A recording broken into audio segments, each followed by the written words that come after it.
오늘의 본문 말씀은 7절로 된 말씀이지만 두 부분으로 나눠 볼 수 있을 것입니다. 앞부분은 19절에서 20절까지 말씀이 되겠고, 또 뒷부분 21절에서 25절까지 이렇게 소단락으로 나눠 볼 수 있을 것입니다. 19절에서 20절은 전반부로서 예수 그리스도에 대한 진술로 시작하여서 후반부에는 그러면 그리스도를 믿는 그리스도인들은 어떻게 살 것인가 하는 삶의 결론을 우리들에게 알려주고 있습니다. 먼저 19절에서 20절 사이의 내용을 본다면 먼저 히브리서를 우리는 신약 성경의 구약 성경 같은, 또 특별히 콕 집어서 레위기와 같은 그러한 성격에 가진 성경이다라는 것을 우리는 먼저 이해를 해야 합니다. 레위기 중에서도 특별히 레위기 16장에 나오는 대속죄일에 관한 내용의 오늘 본문과 관련하여 관계가 있습니다. 구약 시대에는 하나님의 명령을 따라서 매해 7월 10일 유대력으로 7월 10일을 대속죄일로 정하고, 그날 하루는 온 국민이 금식을 하면서 하나님 앞에 지은 모든 죄들을 회개하는 제사를 드렸습니다. 이날을 특별히 성경에서는 욤 키푸르 대속죄일이라고 불렀는데, 이때 이스라엘 백성들이 행하던 큰 의식이 하나 있었는데, 그것은 두 염소를 골라서 하나는 제비 뽑아서 주를 위하여 라고 적고, 또 하나는 제비 뽑아서 아사셀을 위하여 라고 표시를 하였습니다. 그리고는 주를 위하여 라고 적은 염소를 잡아서 제사장이 그 피가 담긴 그릇을 가지고 지성소로 들어가서 속죄소 제단에 피를 7번 뿌리는 예식을 행하게 됩니다. 그리고 그 잡은 염소를 성막 밖에서 불사르게 됩니다.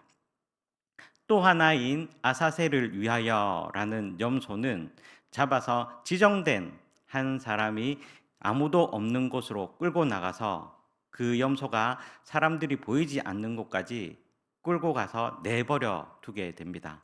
그러면 악한 짐승이나 또한 떨어져 죽거나 하는 그러한 식으로 예식을 진행하였습니다. 주를 위하여라는 염소를 잡는다라는 것은 그 염소를 잡음으로써 내 죄가 속해진다. 그 염소에게 우리의 모든 죄가 전가되어서 우리의 모든 죄가 속해진다라는 의미가 있는 것이고, 아사셀을 위하여라는 염소가 사라진다라는 것은 그 염소가 우리 눈앞에서 사라지는 것 같이 우리의 죄가 사라지게 될 것이다라는 의식으로 그러한 대속죄일을 행하게 되었다라는 것입니다. 그런데 오늘 본문에 보니까 이러한 두 가지 모든 주를 위하여라는 속죄와 또는 아사셀을 위하여라는 이 속죄가 예수님을 통하여 단번에 해결되는 것을 볼 수 있습니다. 신약 시대에는 이러한 제사 대신에 예수님의 흘리신 피로 인하여 믿는 사람들의 죄가 속하여지는 그러한 은혜를 누리게 되었습니다. 그래서 예수님의 피로 속죄함을 받은 그리스도인들이 지성소에서 확신을 갖고 들어갈 수 있게 되었습니다. 이제 우리는 예수님의 피를 믿는 이들로서 다른 방법으로, 즉 제사로 하나님께 나아가는 것이 아니라 새로운 살 길을 보여주신 예수님의 피를 힘입어서 하나님께 나아가야 한다라고 히브리서 기자는 우리들에게 알려주고 있습니다. 구약 시대에는 아무나 하나님 앞에 나아갈 수 없었습니다. 성소와 지성소 사이에는 큰 휘장이 있었는데, 이 휘장 안으로는 오직 대제사장만이 들어갈 수 있었습니다. 아까 말씀드린 대로 대속죄일에 대제사장이 들어가서 하나님께 제사를 드렸는데, 이때 대제사장이 들어갈 때에는 아무나 들어갈 수 없기 때문에 발에 줄을 달고 그 줄에 방울을 달았습니다. 그래서 제사를 드리는 중에 하나님의 진노를 받아 대제사장이 죽게 되면 방울 소리가 들리지 않게 되면 사람들이 그 줄을 잡아당겨서 대제사장을 꺼내는 그러한 의식을 치르기도 하였습니다. 그런데 예수님께서 십자가에서 죽으실 때에 마태복음 27장에 보니까 지성소의 휘장이 위에서부터 아래로 찢어지면서 지성소에 아무나 들어갈 수 있게 되었다라고 얘기를 하고 있습니다. 예수님께서 몸을 찢기심으로 말미암아서 지성소에는 이제 예수님의 피를 믿는 사람이면 누구나 들어갈 수 있게 되었고, 주님 앞에 나아갈 수 있는 새로운 살 길을 우리들에게 보여주셨다라고 말씀을 하고 있습니다. 예수 그리스도의 십자가 사건은 구약시대의 제사를 폐지하고 예수님의 몸을 바쳐서 새로운 구원의 길을 열어주는 그러한 은혜의 사건이었습니다. 예수님의 몸이 십자가에서 죽음으로 말미암아서 구약시대의 번거롭고 또한 한정된 제사가 폐지되어지고 영원한 제사를 드릴 수 있게 되었다라는 것입니다. 이스라엘 백성들이 아무리 정성을 다해서 제사를 드린다 한들 그 제사는 불완전한 제사일 수밖에 없고 하나님을 온전히 만족시킬 수 없는 제사였지만, 예수님께서 단번에 죽으심으로 말미암아서 완전한 제사를 드릴 수 있게 되었다라는 것입니다. 그래서 오늘 본문에 나오는 새로운 살 길을 통하여서는 우리는 하나님께 이제 어둠의 자녀들, 죄의 자녀들에서 빛의 자녀들, 하나님의 자녀들로 바뀌게 되는 그러한 특권을 누리게 되었다라고 말씀을 하고 있습니다. 그래서 오늘 본문 22절 이하에서는 우리는 어떻게 예수님의 피를 믿는 사람으로서 살아가야 될 것인가를 우리들에게 알려주고 있습니다. 먼저 22절 말씀입니다. 22절 말씀을 함께 보시겠습니다. 우리가 마음의 뿌림을 받아 악한 양심으로부터 벗어나고 몸은 맑은 물로 씻음을 받았으니 참 마음과 온전한 믿음으로 하나님께 나아가자. 아멘. 히브리서 기자는 참 마음과 온전한 믿음으로 하나님께 나아가자라고 우리들에게 권면을 하고 있습니다.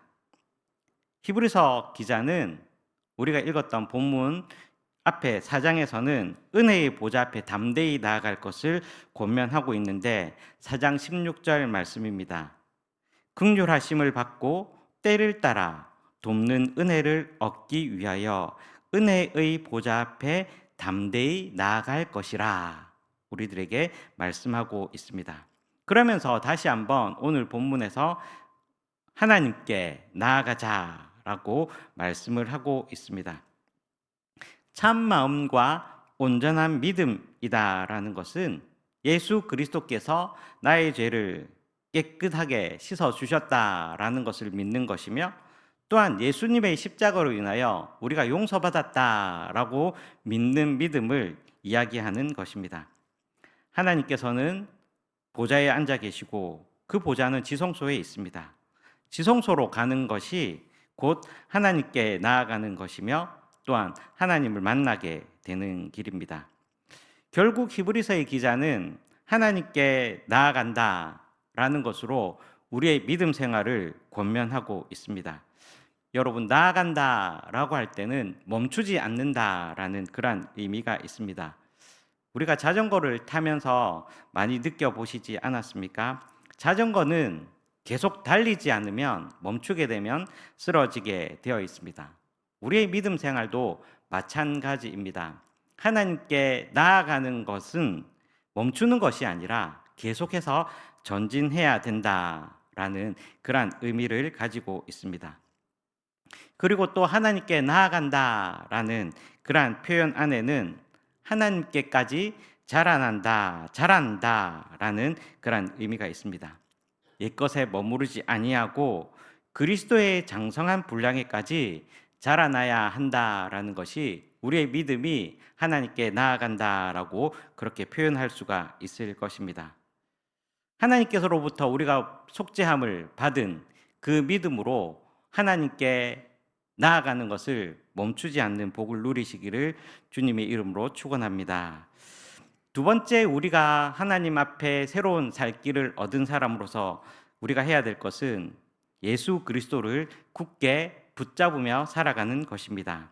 23절 말씀을 함께 보시겠습니다. 23절 말씀을 같이 읽겠습니다.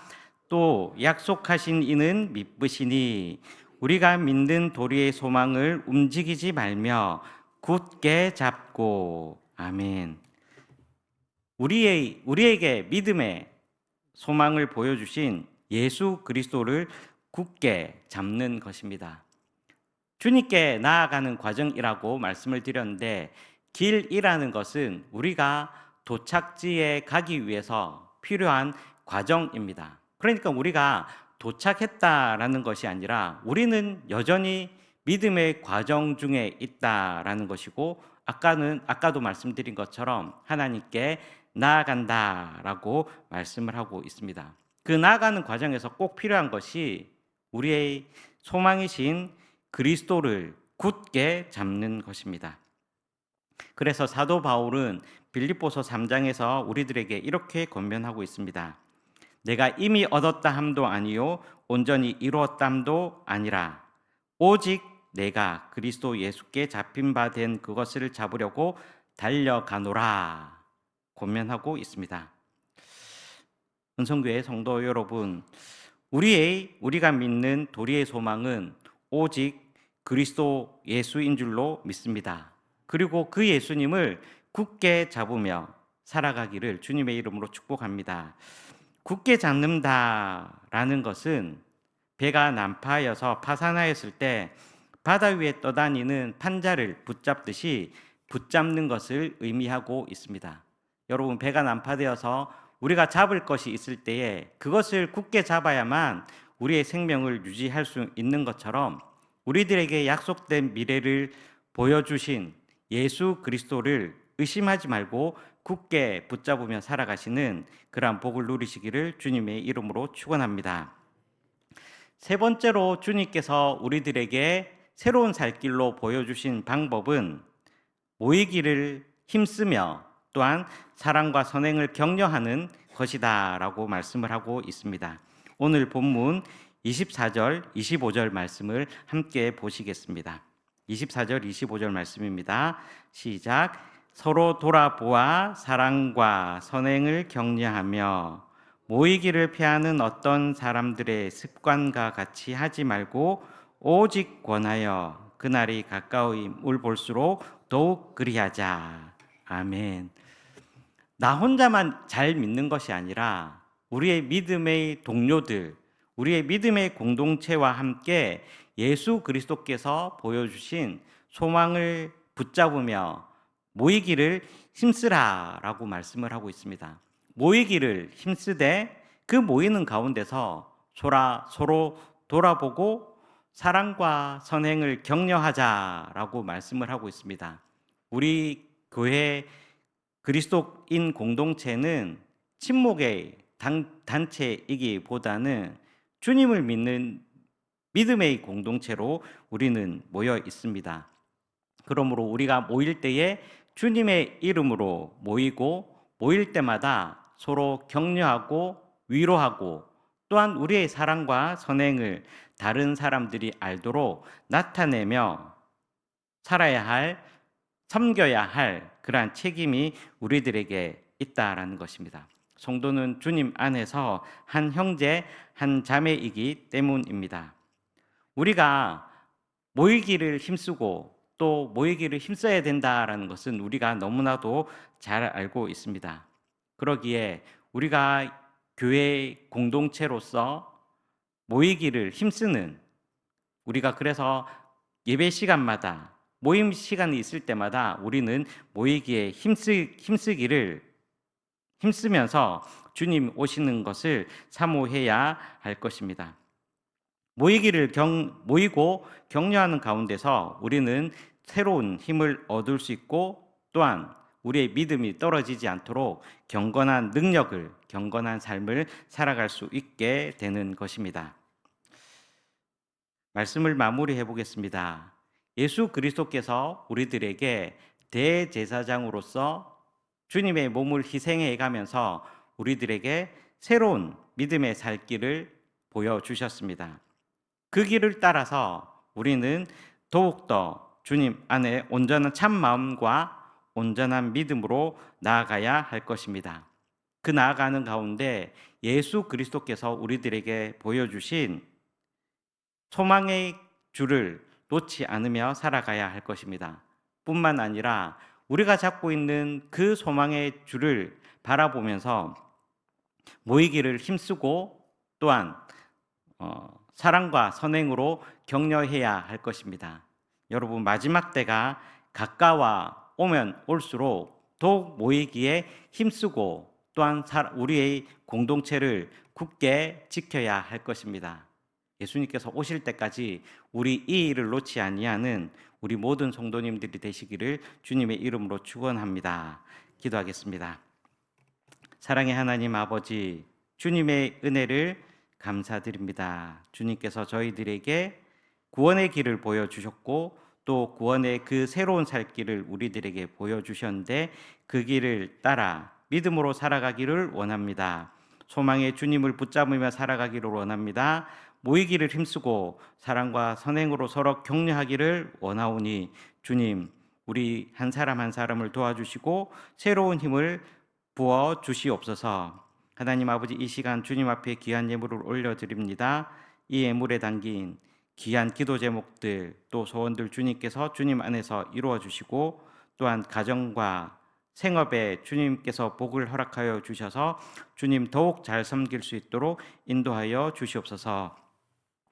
이제는 우리 주 예수 그리스도의 은혜와 하나님 아버지의 사랑과 성령의 교통하심이 주님께서 보여주신 새로운 살 길을 따라 믿음으로 살아가기로 다짐하는 모든 성도들 위해 이제로부터 영원토록 함께 하시기를 간절히 축원하옵나이다. 아멘. 이 시간 우리 주님 세 번 힘차게 외치고 우리의